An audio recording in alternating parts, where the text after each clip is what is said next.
एक गांव में विक्रम अपनी पत्नी के साथ रहता था। दोनों पति पत्नी मिलकर खेती और पशुपालन का काम करते थे। विक्रम सीधा साधा व्यक्ति था।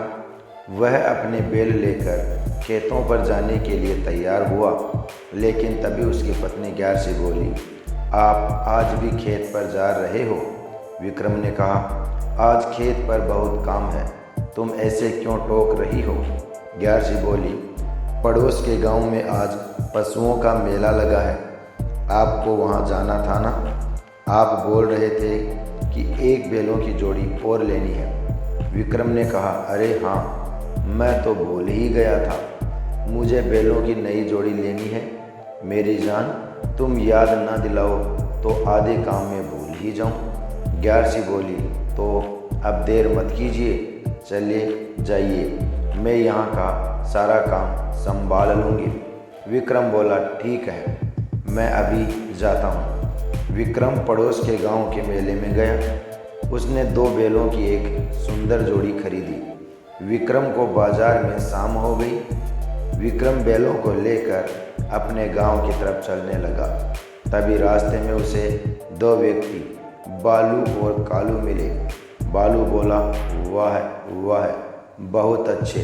विक्रम बोला, जी मैं कुछ समझा नहीं। बालू बोला, तुम बैलों की बहुत खूबसूरत जोड़ी लेकर आए हो। कालू बैलों को देखकर बोला, लगता है काफ़ी महंगे बैल लाए हो।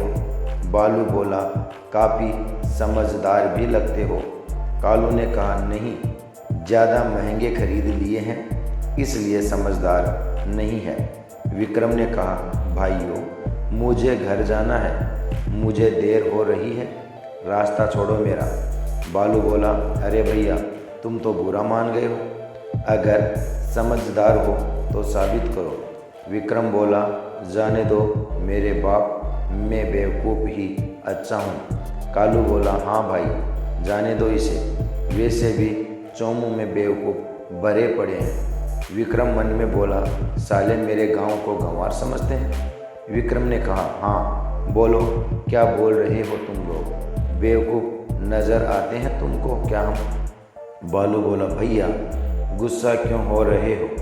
तुम हमारे साथ एक खेल खेलो, अगर जीते तो हम तुम्हें समझदार मान लेंगे और पैसे भी देंगे, और अगर तुम हारे तो तुम हमें एक बैल देकर जाओगे।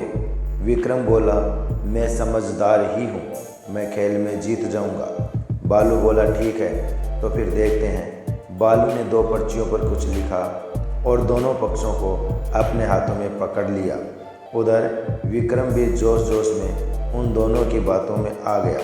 बालू बोला, तुमको अब इन दोनों में से एक पर्ची चुननी है। एक में हम दोनों की हार लिखी हुई है और दूसरे में तुम्हारी हार लिखी हुई है, ठीक है? विक्रम बोला, थोड़ा मुश्किल है, लेकिन भाग्य पर विश्वास रख सकता हूँ। जय भोले बाबा की, सही पर्ची पर हाथ जाए। विक्रम ने एक पर्ची चुनी। जब उसने पर्ची को खोला तो वह हैरान रह गया, क्योंकि उस पर लिखा था, मैं अपना एक बैल हार गया। विक्रम बोला, ये क्या हो गया, मैं तो गया काम से। बालू बोला, पढ़ो पढ़ो, पर्ची में क्या निकला है? विक्रम बोला, मैं हार गया। बालू बोला, अच्छा, इसका मतलब अब एक बैल हमारा हुआ? विक्रम बोला, जी। बालू ने दूसरी पर्ची भी वहीं फेंक दी और कालू के साथ एक बैल को लेकर चला गया। विक्रम ने दोनों पर्चियां लेकर अपनी जेब में रख ली और उदास मन से एक बैल को लेकर घर की तरफ रवाना हुआ। थोड़ा सा आगे चलकर विक्रम को 2 व्यक्ति गोलू और जीतू मिले। गोलू बोला, अरे क्या बात है, बहुत शांत और उदास जा रहे हो, हम तुम्हारी कोई मदद कर सकते हैं क्या? विक्रम ने उन दोनों को अपने साथ हुई ठगी के बारे में विस्तार से बताया। गोलू बोला, हमारे पास इसका इलाज है, सिर्फ बाबा ही इनकी मदद कर सकते हैं, लेकिन एक मुश्किल है। विक्रम बोला, क्या? बताओ भाई, मेरी मदद करो। गोलू बोला, हमारे गांव में एक सिद्ध बाबा है जो तुम्हारा बेल वापस ला सकते हैं, लेकिन वह सिर्फ अपने गांव के लोगों की ही मदद करते हैं। विक्रम बोला, क्या सच में? गोलू बोला, हाँ, उनके पास जादुई शक्तियां हैं। तुम्हारे एक बेल को देखकर दूसरा बेल ला कर दे देंगे। विक्रम बोला, तुम भले आदमी लगते हो, मेरी मदद करो, मेरा बेल ले जाओ और दूसरा बेल ले आओ भाई। गोलू बोला, तुम भी भले आदमी लगते हो, हम तुम्हारी मदद करने को तैयार हैं, तुम यही रखना, हम तुमसे यहीं मिलेंगे। ठीक है भाई। विक्रम ने अपना बेल दे दिया, जिसके बाद गोलू और जीतू बेल लेकर चले गए और सुबह तक नहीं आई। बालू, कालू, गोलू और जीतू चारों सगे भाई थे। विक्रम ने बहुत इंतज़ार किया और फिर सुबह अपने घर चला गया। उसे अकेला आया देखकर उसकी पत्नी ग्यारसी ने पूछा, क्या हुआ, आप खाली हाथ आए हैं? विक्रम बोला, हाँ मैं वो। ग्यारसी बोली, क्या हुआ, आप क्या छुपा रहे हैं मुझसे? विक्रम बोला, बेल तो लाया था, लेकिन विक्रम ने ग्यारसी को सारी बात बताई और वह दोनों पर्चियाँ भी दी। लेकिन जब ग्यारसी ने दोनों पर्चियाँ खोल कर देखी तो दोनों पर्चियों में एक जैसा ही लिखा था। ग्यारसी को सब समझ आ गया।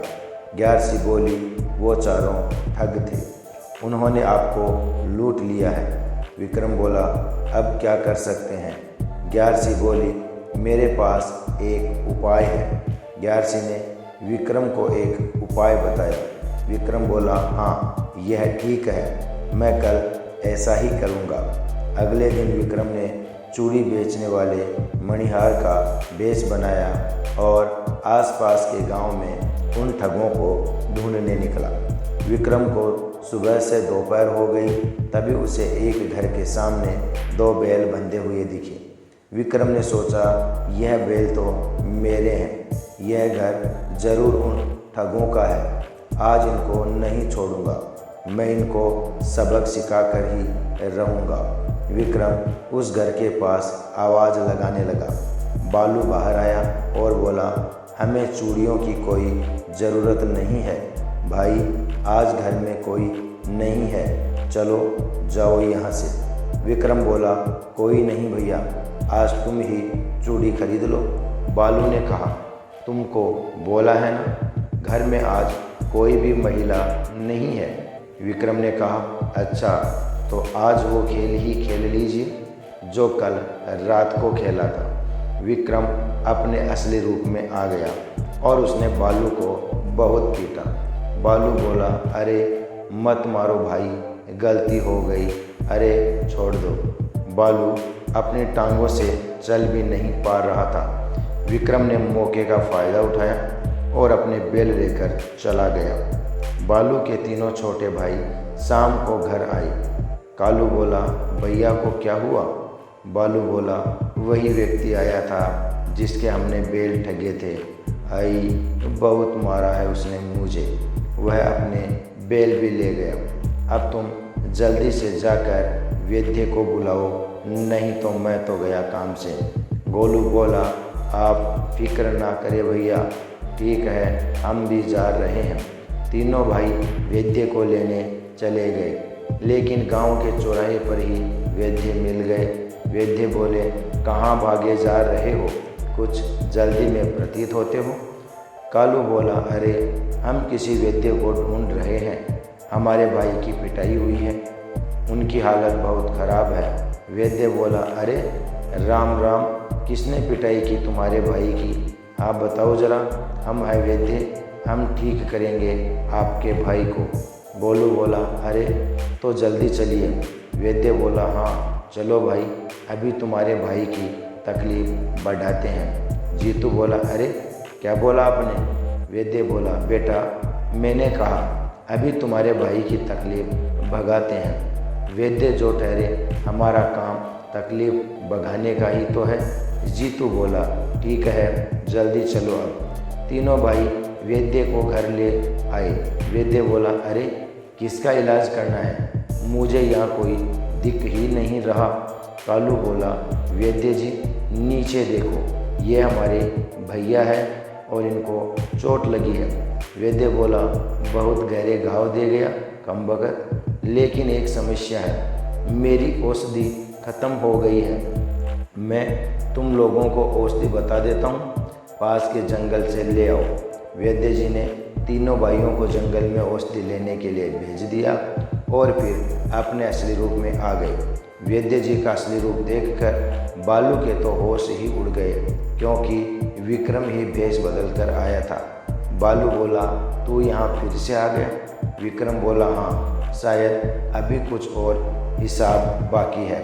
विक्रम ने फिर से एक डंडा उठाया और बालू को पीटना शुरू कर दिया और उसके भाइयों के आने से पहले ही वहाँ से भाग गया। जब बालू के तीनों भाई वापस आए तो बालू ने उनको सारा हाल सुनाया। कमीने ने मार मार कर भरता बना दिया, उसे छोड़ना मत। जीतू बोला, अब बस बहुत हो गया, अब हम उस आदमी को जिंदा नहीं छोड़ेंगे। गोलू बोला, लेकिन हम उसे पकड़ेंगे कैसे? जीतू बोला, बहुत आसान है, उसने अपने घर के बाहर बैल ज़रूर बांधे होंगे। अब चलो उसको वहीं पर पीटते हैं। तीनों अपने भाई का बदला विक्रम से लेने के लिए उसके गांव पहुंच गए और विक्रम का घर ढूंढने लगे। तभी उन्हें दिखा कि एक बड़े से घर के बाहर 2 बैल बंधे हैं। गोलू बोला, दुश्मन मिल गया, उसने अपने बैल यहाँ बांधे हैं, ज़रूर वो इस घर के अंदर ही होगा। कालू बोला, ध्यान रहे, उसको बहुत पीटना है, उसको याद रहे कि किससे पंगा लिया था। तीनों भाई अंदर गए, लेकिन वो घर एक पुलिस वाले का था। पुलिस वाले ने तीनों को बहुत पीटा।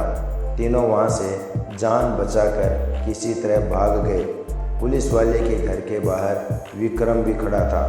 विक्रम बोला, मुझे पता था कि तुम मुझे ढूंढते हुए ज़रूर आओगे, इसलिए मैंने अपने बैल पुलिस वाले के घर के सामने बांध दिए थे। कालू बोला, हमें माफ़ कर दीजिए, हम आज के बाद किसी को नहीं ठगेंगे।